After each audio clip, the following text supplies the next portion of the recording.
চিন্তা করেন হালাই কামটা করলো কি, তো ভিডিও বানাবি ভালো কথা, তাই বলে ফ্যান খুলে ফেলবি মেয়েটার, আর সাইডে দিয়ে দিলাম কি একটা মাদ্রাসার নাম লেখা আছে নেত্রকোনার। তুই হালার ফালা ভিডিওটা আপলোড করার আগে দেখবি না মেয়েটার ফ্যানটাতে খুলে ফেললে তুই। এইসব ধরনের ভিডিও সোশ্যাল মিডিয়াতে তোরা আপলোড কী জন্য করো সেটা তো আমরা বুঝি, ভিউর জন্য। হ্যাঁ, তোদের নেশা তো হচ্ছে ভিউ। ল্যাংটা হইলেও তোদের কোনো সমস্যা নেই, তো ভিডিও বানানোর নামে এই ধরনের ল্যাংটা খেলা তারা কবে যে বন্ধ করবে সেটাই চিন্তা করি।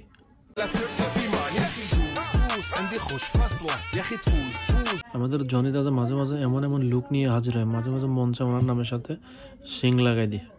তো যাকে নিয়ে এসছে, নিজেকে সানি লিওন দাবি করা মেয়েটাকে নিয়ে এসছে নতুন করে ভাইরাল করার জন্য। ভাইয়া লাভ নাই, এগুলো বাংলাদেশের পাবলিক খায় না। এই কথাটা সকল প্রবাসী বউদের জন্য। এই শীতে আর যাই হোক, জামাই নিয়ে ঘুমানো।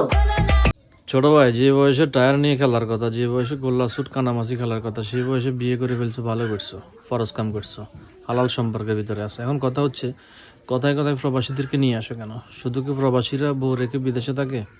বাংলাদেশে এরকম হাজারো লোক আছে যারা শহরে কাজ করে, তাদের ফ্যামিলির দেশে গ্রামের বাড়িতে থাকে। প্রবাসীদেরকে নিয়ে কেন খোঁচাও? প্রবাসীদেরকে নিয়ে খোঁচালে তোমার ভিডিওতে প্রচুর পরিমাণে ভিউ আসে, এটাই তো। প্রবাসীদেরকে নিয়ে খোঁচানি বন্ধ করো ভাইয়া। হাত খালি গলা খালি কোনার নাকে নাক ফুল, সেই পানিতে ফেলা যাবে না। হাতও খালি আছে, গলাও খালি আছে, কিন্তু নাকের মধ্যে একটা নাক ফুল আছে, সেটা দামি জিনিস, ফেলা যাবে না। পানিতে ফেললে তো টাকাটাই নষ্ট। ঠিক আছে, আমার পছন্দের একটা গান। জান খাইবা? আপনারা যেটা চিন্তা করছেন আমিও সেটাই চিন্তা করছি, কারণ খাওয়ানোর কথা বললে যেদিকে নিচের দিকে তাকাইছে, আমি ওইটাই মনে করছি আপনারা যেটা মনে করছেন। এখন কত হচ্ছে, তোমাদের তো ওই জিনিসটাই বাকি আছে, বাকি সব জিনিস তো তোমরা সোশ্যাল মিডিয়াতে করে ফেলছো। ওই খাওয়া জিনিসটাই বাকি আছে, ওইটা ভিডিও করে সোশ্যাল মিডিয়াতে আপলোড করে তো পাবলিক দেখে মজা নেই।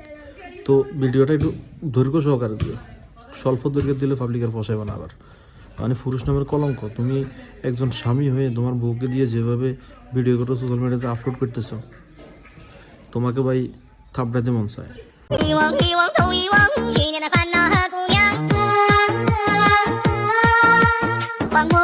তেমন কিছু না, এখন থেকে ট্রেনিং চলতেছে, যখন বড় হবে তখন সে লাইনে তো যাইতে হবে। কারণ গাছ যদি ভালো হয়, ফল তো এমনিতে ভালো হবে।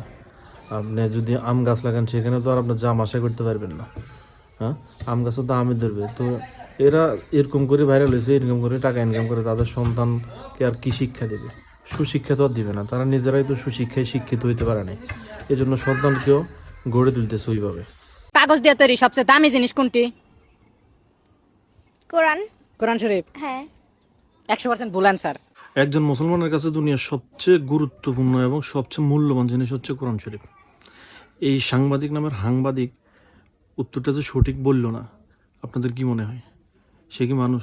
সে তো মানুষের পর্যায়ে পড়ে না। সে যদি মুসলিম হয়ে থাকে তাহলে তো সে, তার বিশ্বাস করার কথা দুনিয়ার সবচেয়ে দামি জিনিস হচ্ছে কোরআন শরীফ, যেটা কাগজ দিয়ে তৈরি। আর সে সমুদ্রের ফু কি বললো? সঠিক উত্তর কমেন্টে দেওয়া হয়। হালার ফালা, তুই জানোস না সঠিক উত্তর কি? এই মেয়েটা যে বললো এটা সঠিক নাকি ভুল, তুই তো তখনই বলে দিতে পারতি।